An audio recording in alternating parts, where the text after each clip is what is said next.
This channel does not promote any violent, harmful, or illegal activities. All content provided by this channel is meant for an educational purpose only.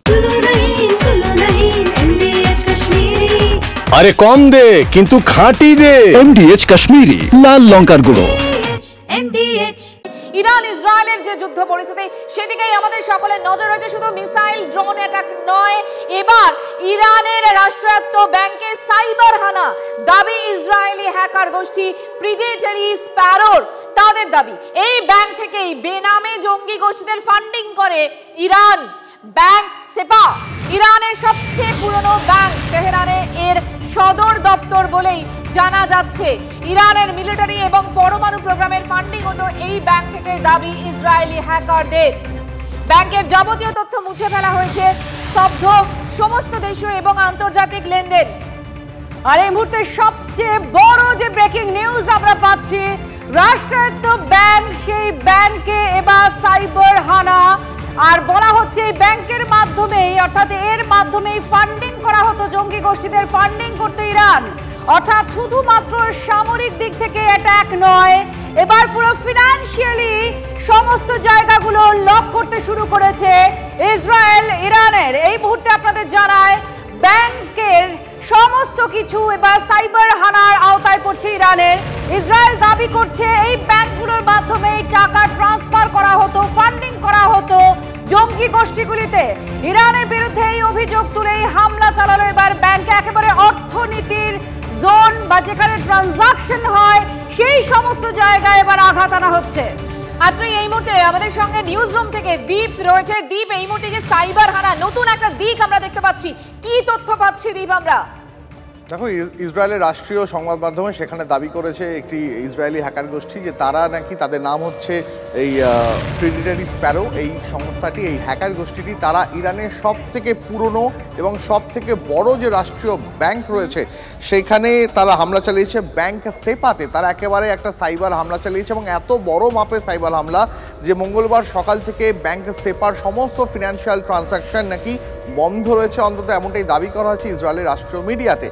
যদি এখনো পর্যন্ত তেহরানের তরফ থেকে এই খবরের কোনো রকম সত্যতা বা তারা যে আক্রান্ত হয়েছে তার মান্যতা এখনো পর্যন্ত দেওয়া হয়নি, কিন্তু ইসরায়েল যেটা দাবি করছে যে ব্যাংক সেপাতে সাইবার যে অ্যাটাকটা করা হচ্ছে সেটা এতটা বড় স্কেলে হয়েছে যে এই ব্যাংকের যাবতীয় যে তথ্য, যত ব্যাংকিং সংক্রান্ত তথ্য রয়েছে, যত লেনদেন রয়েছে, সব তথ্যই নাকি মুছে ফেলা হয়েছে, একেবারে সার্ভার থেকে ডিলিট করে দেওয়া হয়েছে, যার ফলে এই ব্যাংকের কোনো ফিনান্সিয়াল ট্রানজাকশন এই মুহূর্তে আর করা সম্ভব নয়। দেখো, ব্যাংক সেপা ইরানের সব থেকে পুরনো এবং প্রভাবশালী একটা ব্যাংক। এই ব্যাংকের দপ্তর রয়েছে বিভিন্ন জায়গাতে, প্যারিসে রয়েছে, লন্ডনে রয়েছে, ফ্রান্সে রয়েছে, আর বিভিন্ন জায়গায় এদের ট্রানজাকশন ছড়িয়ে রয়েছে।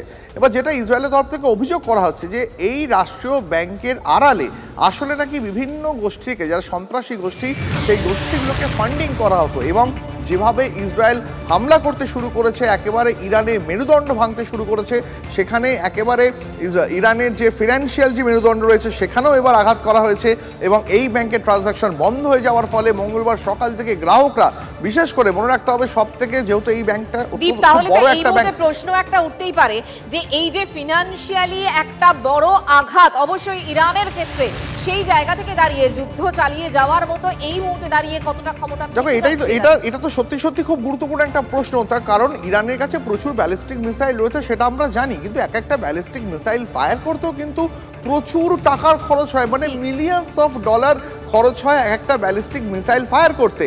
তার মানে একটা দেশ কতক্ষণ তাদের ব্যালিস্টিক মিসাইল ফায়ার করে যেতে পারবে, তাদের কাছে কত মিসাইলের স্টক পাইল রয়েছে, সেটার সঙ্গে কিন্তু সেই দেশের অর্থভাণ্ডারে মোট কত অর্থ মজুদ রয়েছে তার একটা সরাসরি যোগ রয়েছে। সুতরাং এইরকম বড় একটা ব্যাংক, যে ব্যাংকের প্রায় 2000খানা শাখা রয়েছে, মানে বুঝতে পারছো ব্যাংকটা কত বড়, প্রায় 2000টা শাখা ছড়িয়ে ছিটিয়ে রয়েছে গোটা বিশ্ব জুড়ে। সেরকম একটা ব্যাংকের যদি যাবতীয় আন্তর্জাতিক লেনদেন বন্ধ থাকে, নজর থাকবে। তোমার কাছে আবারও ফিরবো, আপাতত তুমি আমাদের সঙ্গে থাকো। এটা খুব গুরুত্বপূর্ণ একটা আপডেট, কারণ ব্যাংকে হানা মানে সাধারণ মানুষ, যারা ইরানের সাধারণ মানুষ রয়েছেন, তাদের অর্থনীতির ক্ষেত্রে অর্থনৈতিকভাবে একটা বড় ধাক্কা। কারণ ক্রমাগত এই যে তীব্রতা ইসরায়েল আর ইরানের, সেটা বেড়ে চলেছে। তাহলে কি করবেন সাধারণ মানুষজন? দুই দেশের তরফ থেকে সংঘাতের যে পরিস্থিতি, এটাকে আর সংঘাত নয়, যুদ্ধ বলা যায়। ফের ইসরায়েলের মিসাইল হামলা ইরানের উপরে। ইসরায়েলের দিকে 20টা মিসাইল ছুড়েছে ইরান। ইরান থেমে থাকছে না, পাল্টা জবাব দিয়ে যাচ্ছে। শান্ত আমাদের প্রতিনিধি আরো জানাচ্ছেন। শান্ত, প্রত্যাঘাতে একেবারে নিজেদেরকে অনড় অবস্থানে রেখেছে ইরান। নাছোড় ইরান একের পর এক মিসাইল ছুড়ে যাচ্ছে ইসরায়েলের দিকে। কি আপডেট আসছে? একদমই, দেখো একের পর এক মিসাইল উড়ে আসছে ইসরায়েলের মাটিতে এবং এটা পরিষ্কার হয়ে গেছে যে ইরান কোনোভাবেই দমে থাকার পাত্র নয়। সেটা গোটা বিশ্ব যারা চালায়, সেই মার্কিন যুক্তরাষ্ট্রই হোক বা অন্যান্য দেশই হোক, তারা যতই নিন্দা করুক না কেন ইরান কিন্তু থেমে থাকবে না। এমনকি ইরানের একের পর এক মিসাইল যে ছুড়েছে সবকটি মিসাইলকে কিন্তু আটকাতে ব্যর্থ হয়েছে আয়রন ডোম। কারণ আয়রন ডোম আটকাতে না পারায় 5টি মিসাইল ইতিমধ্যে ইসরায়েলের বিভিন্ন শহরে এসে আছড়ে পড়েছে। তাতে কিন্তু তেল আভিভের মতো শহরের বিভিন্ন অংশ সম্পূর্ণ তছনছ হয়ে গিয়েছে। তবে ইসরায়েল এই যে প্রত্যাঘাত হবে, ইরানের দিক থেকে যে হামলা হবে, সেই আশঙ্কা কিন্তু করেছিলই এবং সেই কারণে কিন্তু তারা নিজেদের সাধারণ বাসিন্দাদের বাংকার অর্থাৎ নিরাপদ জায়গায় সরিয়ে নিয়ে গিয়েছে। তাতে প্রাণহানির সংখ্যা কমলেও যাদের শহর একের পর এক বন্দর কিন্তু সম্পূর্ণ তছনছ, সম্পূর্ণ ধ্বংস হয়ে গিয়েছে। কিন্তু ইসরায়েল নিজের কৌশল আবারও পাল্টা প্রত্যাঘাত সবই নিজের কৌশল অবলম্বন করতে শুরু করেছে। তাদের রণশাস্ত্র বা তাদের যে অস্ত্র ভাণ্ডার তা কিন্তু যথেষ্ট মজুদ রয়েছে। ইরান যেমন দমে থাকার পাত্র নয়, ইসরায়েলও ছাড়বার পাত্র নয়। অর্থাৎ লড়াই কিন্তু সমানে সমানে হচ্ছে, আর তাতেই কিন্তু ভুগছে সাধারণ মানুষ। সেই সাধারণ মানুষ নানানভাবে ভুগছে। একের পর এক অস্ত্র তাদের শহরে এসে পড়ছে। তার মধ্যে ব্যাংকে সাইবার হানা ইসরায়েল চালিয়েছে ইরানের। পরবর্তীতে আরো আপডেট আসছে। একদম রাত্রে এরই পাশাপাশি আমরা দেখতে পাচ্ছি, আমরা রাত্রিবেলা দেখছিলাম তো এই মিসাইল হামলা চলছিল, দিনের বেলা আজ সকাল থেকে কিন্তু আমরা সেই ছবি দেখতে পাচ্ছি। ইসরায়েলি যে হানা চলছে, একের পর এক হামলায় আরো এক শীর্ষ ইরানি সেনাকর্তা নিহতর খবর পাচ্ছি আমরা। সুপ্রিম লিডার খামেনির ডান হাত আলী সাদমানি, তার মৃত্যু হয়েছে বলে জানা যাচ্ছে। এই আলী সাদমানি সে কে, আরো বিস্তারিত জানবো। দীপ আমাদের সঙ্গে রয়েছে। দীপ, আলী সাদমানি খামেনির একদম ডান হাত, কি জানতে পারছি আমরা? দেখো, সব থেকে বড় কথা যেটা আমাদের বুঝতে হবে, জবে থেকে অপারেশন রাইজিং লায়ন শুরু হয়েছে, আজকে 5তম দিন। প্রথম দিনই কিন্তু ইরানের যে সর্বাধিনায়ক সেনার তাকে কিন্তু নিকেশ করে দিয়েছিল ইসরায়েলি বায়ুসেনা। তার ঠিক 4 দিনের মাথায় অর্থাৎ 5ম দিনে কিন্তু এই নিয়ে ইরানের দ্বিতীয় সর্বোচ্চ সেনাকর্তাকে একেবারে বিমান হামলায় নিকেশ করে দেওয়া হলো। এখনও পর্যন্ত যেমনটা জানা যাচ্ছে, অন্তত আইডিএফ সূত্রে যা দাবি করা হচ্ছে যে তেহরানে একটি নির্দিষ্ট জায়গাতে অত্যন্ত গোপন একটি ঘাঁটিতে সেখানে ইরানের এই সেনাকর্তা তিনি লুকিয়েছিলেন এবং তিনি আলী খামেনেইয়ের মানে ইরানের যে সুপ্রিম লিডার তার একেবারে ডান হাত, তার নেক্সট ইন কমান্ড। বুঝতে পারছো, খামেনেইয়ের কাছে কিন্তু খামেনেই হচ্ছেন ইরানের সর্বোচ্চ সুপ্রিম লিডার। তার ঠিক পরের যে দ্বিতীয় ব্যক্তি যার হাতে সেনার যাবতীয় ক্ষমতা, সেই সেনাকর্তাকেই কিন্তু ইসরায়েলের যে বায়ুসেনা তারা কিন্তু একদম নিখুঁত তথ্য পেয়ে গতকাল রাতে নিকেশ করেছে, তারই মানে তেহরানের বুকেই তার ঘাঁটি থেকে। সুতরাং এটা ইসরায়েলি বায়ুসেনা যখন এই আপডেটগুলো আসছে দীপ, আমরা তো দেখতে পেলাম যে 21টা ইসলামিক কান্ট্রি তারা কিন্তু ইরানের পাশে দাঁড়িয়েছে, কিন্তু তারপরেও এই মুহূর্তে দাঁড়িয়ে যা পরিস্থিতি, তাতে আমরা কি বলতে পারি বেকায়দায় ইরান? দেখো, এখন গোটাটাই দাঁড়িয়ে রয়েছে আন্তর্জাতিক মহলের একটা সমীকরণের ওপর। একদিকে যখন তুরস্কের মতন দেশ তারা ইরানের পাশে দাঁড়াচ্ছে, অন্যদিকে ইরানের পাশে এমন কিছু দেশ রয়েছে যারা প্রকাশ্যে এই মুহূর্তে আসছে না, কিন্তু তারাও কোথাও একটা ইরান তাদের সাহায্য পাচ্ছে বলে মনে করা হচ্ছে। তাদের নাম এখন না নেওয়াই ভালোই, কারণ এর এখনই কোনো সত্যতা নেই। আর পাশাপাশি আমরা দেখতে পাচ্ছি ইসরায়েল সে যখন একদিকে আমেরিকার সাহায্য পেয়েছে, ইউরোপীয় ইউনিয়নের সাহায্য পাচ্ছে, G7 যে কান্ট্রিগুলো রয়েছে তাদের সাহায্য পাচ্ছে প্রত্যক্ষভাবে। তার ফলে এই যুদ্ধ কোন দিকে আগামী দিনে যাবে সেটা অত্যন্ত গুরুত্বপূর্ণ। আমরা প্রত্যেকেই জানি যে অত্যন্ত গুরুত্বপূর্ণ গোটা বিশ্বের কাছেই, কারণ এই সংঘাতের প্রভাব গোটা বিশ্বের উপরে পড়বে। কিন্তু সরাসরি যাদের উপর পড়ছে সাধারণ মানুষ, তারা কি পরিস্থিতির মধ্যে আছে সেই ছবি আপনাদের দেখাবো। তেল আভিভ বিল্ডিং ছেড়ে নিরাপদ জায়গা আর বাংকারে আশ্রয় নিতে একেবারে হুড়োহুড়ি বেঁধে গিয়েছে সেখানকার মানুষের। বিস্ফোরণ হচ্ছে, একের পর এক জায়গায় এসে মিসাইল পড়ছে, আর সেখানেই সাধারণ মানুষ কিভাবে রাস্তার মধ্যে ছুটে চলেছেন সেই ছবি আপনাদের দেখাচ্ছি। কেঁপে উঠেছে তেল আভিভ, এমন একটা গুরুত্বপূর্ণ শহর। বিল্ডিং ছেড়ে নিরাপদ জায়গায় বাংকার, সাধারণত আমরা দেখি এই বাংকার যেখানে যুদ্ধ প্রবণ এলাকা রয়েছে, যেখানে সংঘর্ষ প্রবণ এলাকা, সেই বাংকার তৈরি থাকে। সেই বাংকারে আশ্রয় নেওয়ার জন্য মানুষ কিভাবে ছুটছেন দেখুন। এইভাবে মানুষ বাংকারে নিরাপদ আশ্রয়ে যাওয়ার চেষ্টা করছেন। যখন সাইরেন বেজে উঠছে চারপাশে, তখন মানুষ ছুটে যাচ্ছেন বাংকারে নিজেদের প্রাণ বাঁচানোর জন্য। একের পর এক মিসাইল আছড়ে পড়ছে। প্রথমে দিন, সেই দিনের আলোতে কোনোভাবেই খুব একটা আঘাত হানা হচ্ছিল না। পরে দেখা যায় সেখানেও দিনও ব্যতিক্রম থাকছে না, দিনের বেলাতেও ক্রমাগত আঘাত হানা হচ্ছে। আর তেল আভিভ সেই শহরের ছবি আপনারা দেখতে পাচ্ছেন, কিভাবে লাইন দিয়ে গাড়ি দাঁড়িয়ে রয়েছে গোটা রাস্তা জুড়ে, সার ভাবে গাড়ি। আর তারা তেহরান ছাড়ার চেষ্টা করছে। আর তেহরান ছাড়ার যেমন একদিকে চেষ্টা, অন্যদিকে তেল আভিভের ছবি দেখাচ্ছে, সেখানেও সাধারণ মানুষ বাংকারে ঢোকার চেষ্টা করছেন।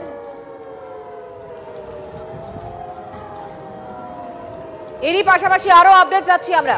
ইসরায়েলের রাজধানীতে বড়সড় প্রত্যাঘাত চালিয়েছে ইরান, অর্থাৎ কেউই থেমে থাকছেন না। তেল আভিভে আছড়ে পড়ল ইরানের ঝাঁক মিসাইল। একের পর এক বিস্ফোরণে কেঁপে উঠল তেল আভিভ।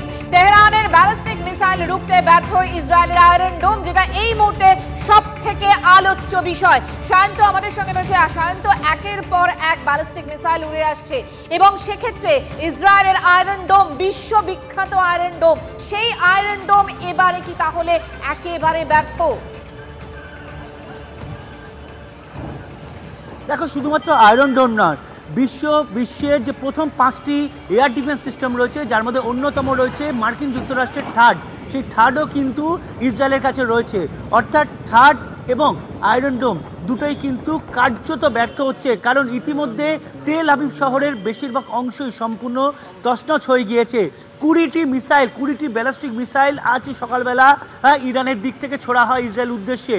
5টি এসে আছড়ে পড়ে এবং তাতে কিন্তু তেল আভিভের একাধিক অংশ সম্পূর্ণ ধ্বংস হয়ে গিয়েছে বলেই দাবি করা হচ্ছে। তবে বাকি যে 15টি যে সবকটি আটকাতে সক্ষম হয়েছে তা কিন্তু নয়, তার মধ্যে 3টি অন্যত্র পড়েছে, ইসরায়েলের অন্যত্র শহরে পড়েছে। অর্থাৎ একের পর এক যে মিসাইল আছড়ে পড়ছে তাতে কিন্তু ইসরায়েলের বড় জায়গা ক্ষতি হয়েছে, বড় অংশ কিন্তু ক্ষতিগ্রস্ত হয়েছে বলেও দাবি করা হচ্ছে। তবে ইসরায়েলের তরফে এখনও সরকারি তরফে এ ব্যাপারে কোনো সত্যতা স্বীকার না করা হলেও ইসরায়েলের তরফে একটা বিষয় পরিষ্কার করা হয়েছে, বহু জনবসতি এলাকা নিশ্চিহ্ন হয়ে গিয়েছে, কিন্তু প্রাণহানি সংখ্যা কম, কারণ তাদেরকে এর বাংকারে নিরাপদ জায়গায় সরিয়ে নিয়ে যাওয়া হয়েছিল।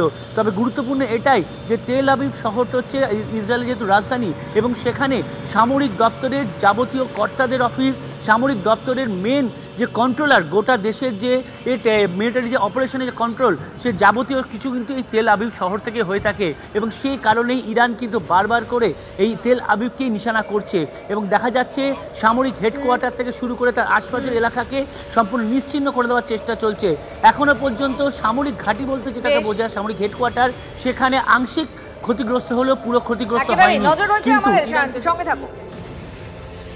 ঠিক এখানে তেহরান আর একদিকে তেল আভিভ, দুই শহরের মানুষের আমরা ছবি দেখাচ্ছিলাম। দু দেশেরই মানুষ তারা নিরাপদ জায়গায় যাওয়ার চেষ্টা করছেন।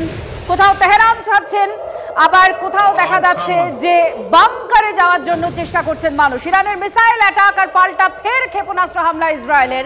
উত্তর ইরানের দিকে আমরা একটু নজর রাখবো, সেখানে পর আছড়ে পড়েছে মিসাইল, ধ্বংস একের পর এক বিল্ডিং আর মৃত্যু মিছিল ক্রমাগত বাড়ছে। ইরান যারা ইউরেনিয়াম সমৃদ্ধিকরণ করছিল, যেটার তীব্র আপত্তি ইসরায়েল এবং আমেরিকা জানিয়েছিল, আর তার জন্য সেটাকে আটকানোর জন্যই এই হামলা বলে বারবার দাবি করা হয়েছিল। অর্থাৎ সাধারণ মানুষ, এই গোটা বিশ্বকে বাঁচানোর জন্য এটা প্রয়োজন বলে দাবি করা হয়েছিল এই হামলার পেছনে অন্যতম কারণ। অথচ সেই হামলাতেই দু দেশের সাধারণ মানুষেরই মৃত্যু হচ্ছে, বাড়ছে মৃত্যু মিছিল, একের পর এক মিসাইল হানা হচ্ছে। দেখছেন সেই ছবি।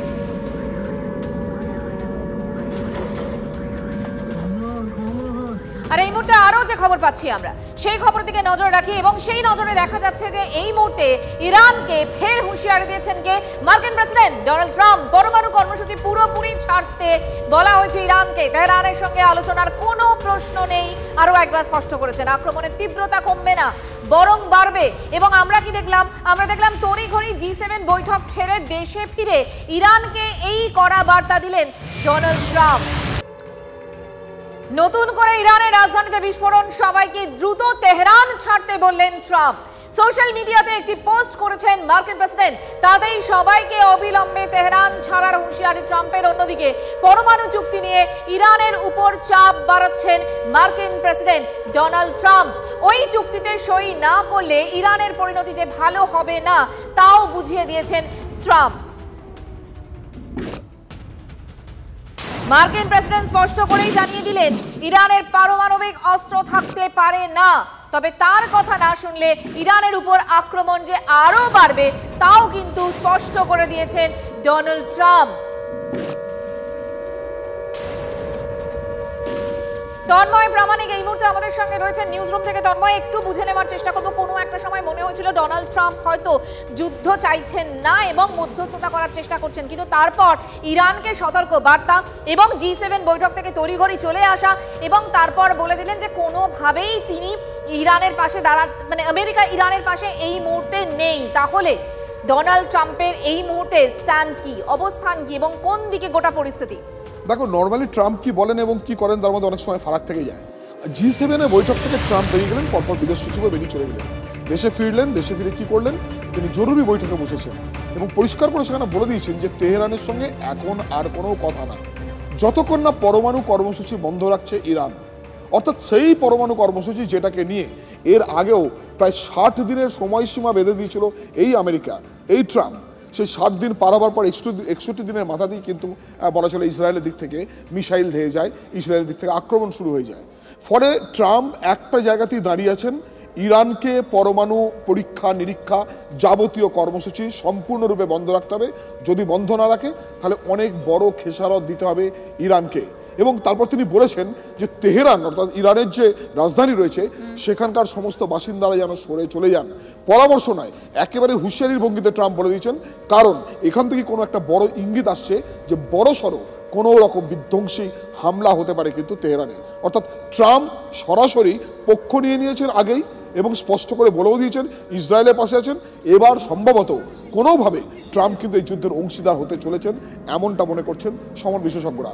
কারণ যেভাবে তিনি বৈঠক ছেড়ে বেরিয়ে এলেন, সঙ্গে বিদেশ সচিব বেরিয়ে এলেন, তারপর জরুরি বৈঠক এবং তারপর এই ধরনের হুঁশিয়ারি, সবটা মিলিয়ে কিন্তু আরও বড় যুদ্ধের ছায়া দেখছে মধ্যপ্রাচ্য, আরও বড় যুদ্ধের ছায়া দেখছে গোটা বিশ্ব। তন্ময়, সঙ্গে থাকো। আর শুধুমাত্র এই যে গোটা বিশ্ব বা মধ্যপ্রাচ্য যে যুদ্ধের ছায়া দেখছে তা নয়, এর প্রভাব পড়তে চলেছে গোটা বিশ্বের উপরে। তার কারণ হরমুজ প্রণালী। এই প্রণালীর মধ্যে দিয়ে, এই জায়গাটার মধ্যে দিয়ে তেল পারাপার হয়, অর্থাৎ এটা বন্ধ করার যদি সিদ্ধান্ত ইরান কোনোভাবে নেয় তাহলে পরে তেল আমদানি রপ্তানির ক্ষেত্রে বড় সমস্যায় পড়তে চলেছে গোটা বিশ্ব। ইরান যদি সত্যি এই হরমুজ প্রণালী বন্ধ করে দেয় তাহলে প্রভাব শুধুমাত্র মধ্যপ্রাচ্যের মধ্যেই নয়, গোটা পৃথিবীর অর্থনীতি আর ভূ রাজনীতিতে ভয়াবহ হবে। তৃতীয় বিশ্বযুদ্ধেরও আশঙ্কা ঘনাচ্ছে। তাহলে ভাবুন এই প্রণালী কতটা গুরুত্বপূর্ণ, এই জায়গাটা কতটা গুরুত্বপূর্ণ, যেটা যদি ইরান মনে করে বন্ধ করে দেব, অর্থাৎ যদি তেল পাস না করানো হয় এই জায়গাটা দিয়ে, তাহলে গোটা বিশ্বের উপরেই এই যুদ্ধের প্রভাব পড়তে চলেছে। আমরা সেই ম্যাপটা দেখানোর চেষ্টা করছি এই মুহূর্তে স্ক্রিনে। হরমুজ প্রণালী কতটা ইম্পর্টেন্ট এই তেলের ক্ষেত্রে, কারণ মধ্যপ্রাচ্য মানেই প্রথম যে শব্দটা আসে সেটা কিন্তু তেল এবং আমদানি রপ্তানি, যে কথাটা তুমি বলছিলে সেটা এই হরমুজ প্রণালীর উপর ভীষণভাবে ডিপেন্ডেন্ট। আমাদের সঙ্গে সায়ন্ত, আমাদের প্রতিনিধির সঙ্গে আছেন। সায়ন্ত, ঠিক এই ভয়টা সকলে পান মধ্যপ্রাচ্যে কোনো রকম সংঘাত তৈরি হলে, আর এবার তৃতীয় বিশ্বযুদ্ধের একটা আশঙ্কাও তৈরি হচ্ছে। তাহলে কি এর প্রভাব অনেকটা বিস্তৃত হতে চলেছে? দেখো, মধ্যপ্রাচ্যে মহাযুদ্ধ, স্বাভাবিকভাবেই জ্বালানি সংকট এবং জ্বালানির দাম বাড়বে, এটা সম্পর্কে প্রত্যেকেই প্রায় নিশ্চয় ছিল যে এটা হতেই চলেছে। কিন্তু হরমুজ প্রণালী, সেই জায়গা যখন ইরান বন্ধ করার পরিকল্পনা করছে, সেই সংকট বা জ্বালানির দাম যে ভয়ঙ্কর আকারে বেড়ে যাবে সেটা কিন্তু নিঃসন্দেহে মনে করছেন কূটনৈতিক মহল এবং প্রতিরক্ষা বিশারদরা। কারণ পারস্য উপসাগর এবং ওমান উপসাগরের মূলত কানেক্টিভিটি হচ্ছে এই হরমুজ প্রণালী, যেখান থেকে কাতার, জাপান, ভারত সহ সৌদি আরব সহ একাধিক দেশে তেল আমদানি রপ্তানি হয়। মূলত এইটাই ছিল ইরানের অন্যতম তাস। যে তাস এবার তারা খেলবে বলেই মনে করা হচ্ছে। এবং সেই তাস যদি তারা খেলে তাহলে কিন্তু তেল আমদানি রপ্তানি শুধু বন্ধ হবে না, গোটা বিশ্ব কিন্তু অর্থনৈতিক এবং জ্বালানি সংকটে পড়ে যাবে। এমনকি আমেরিকার তার নৌবহর রয়েছে কাতার, ওমান এবং সৌদি সহ একাধিক অংশে, সেই তাদের নৌবহর কিন্তু চলাচল সম্পূর্ণ বন্ধ হয়ে যাবে বা তারা সম্পূর্ণ নজরদারির আওতায় চলে আসবে। এটাও কিন্তু বড়সড় আকার নিতে চলেছে। ইরান এই কাজটা করতে চাইছে কেন সায়ন্ত? এর পেছনে কারণটা কি? নিজেদের প্রভাব বাড়ানো? একদমই ইসরায়েল এটা করতে চাইছে কারণ তারা যখন দেখছে যে বিশ্বের অনেক শক্তিধর দেশকে তারা পাশে পাচ্ছে না, তখন তারা সেই সব দেশের ওপরে নিজেদের প্রভাব বিস্তার করতে চাইছে। অন্তত যদি ভাতে মারা যায় এই চেষ্টা করছে এই ইরান, এবং সেই কারণে তারা কিন্তু সেই সব দেশের ওপর বেশি প্রভাব সৃষ্টি করতে চাইছে যে দেশগুলো সামরিকভাবে শক্তিধর এবং কূটনৈতিকভাবে এবং আর্থিকভাবে শক্তিধর। সেক্ষেত্রে কিন্তু ভারতও কোনোভাবে নিস্তার পাবে না। জাপান, ভারত আর সৌদি আরব বা আমেরিকার মতো দেশও কিন্তু যথেষ্ট প্রভাব পড়বে এই দেশগুলোর ওপরে। কারণ ইসরায়েলের এই যুদ্ধে ইরান যখন কাউকে পাশে পাচ্ছে না, তখন কিন্তু এই হরমুজ প্রণালী বন্ধ করে সেই সব দেশের ওপর প্রভাব তৈরি করবে, যাতে সেই সব দেশ অন্তত তাদের পাশে এসে। এবার ইরানকে পেজার হামলার হুমকি দিচ্ছে ইসরায়েল। লেবাননের মতো অবস্থা হবে ইরানের, হুমকি ইসরায়েলের রাষ্ট্রদূতের। আপনারা দেখতে পাচ্ছেন একের পর এক এই আধুনিক যুদ্ধে যে সমস্ত পদক্ষেপ করা হচ্ছে তা চমকে দিচ্ছে গোটা বিশ্বকে। এবার ইরানকে পেজার হামলার হুমকি দিল ইসরায়েল। লেবাননের মতো পরিস্থিতি হবে ইরানের, এই হুমকি ইসরায়েলের রাষ্ট্রদূতের। ইরানের সর্বোচ্চ ধর্মীয় নেতাই হচ্ছে একমাত্র লক্ষ্য ইসরায়েলের, খামেনি খতম হলেই সংঘাত থামবে, স্পষ্ট বার্তা নেতানিয়াহুর। ইরানের সাধারণ মানুষ ইসরায়েলের শত্রু নয়, একটি অত্যাচারী শাসনের পতন ঘটাতে পথে নামুন, ইরানের জনগণের প্রতি বার্তা ইসরায়েলের প্রধানমন্ত্রীর। আরো একবার আপনাদের জানাই, যে যুদ্ধ এই মুহূর্তে চলছে, মানে ইরান এবং ইসরায়েলের মধ্যে যে সংঘাত, এই সেখানে ইরানের সর্বোচ্চ ধর্মীয় নেতাই হচ্ছে একমাত্র লক্ষ্য ইসরায়েলের। খামেনি যদি খতম হয় তাহলেই সংঘাত থামবে, স্পষ্ট বার্তা নেতানিয়াহুর। ইরানের সাধারণ মানুষ ইসরায়েলের শত্রু নয়, একটি অত্যাচারী শাসনের পতন ঘটাতে পথে নামুন, ইরানের জনগণের প্রতি বার্তা ইসরায়েলের প্রধানমন্ত্রী। ইউএস কোনোদিনই কোনো দর্শনের কারণে কাউকে অ্যাটাক করে না। ইউএস যখন অ্যাটাক করছে সে করবে তার রিসোর্সের জন্য, এবং resource is the ultimate thing in Iran.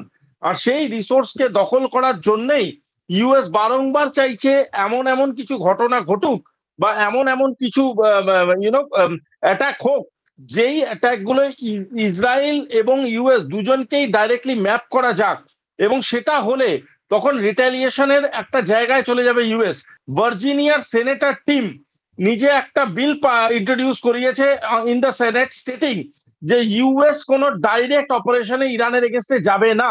বোঝা যাচ্ছে যে ইউএস এর সেনেটররা অলরেডি এই গন্ধটা পেয়ে গেছে যে ইউএস ডাইরেক্ট ইন্টারভেনশনে যেতে পারে এবং ইউএস পার্টিসিপেট করতে পারে।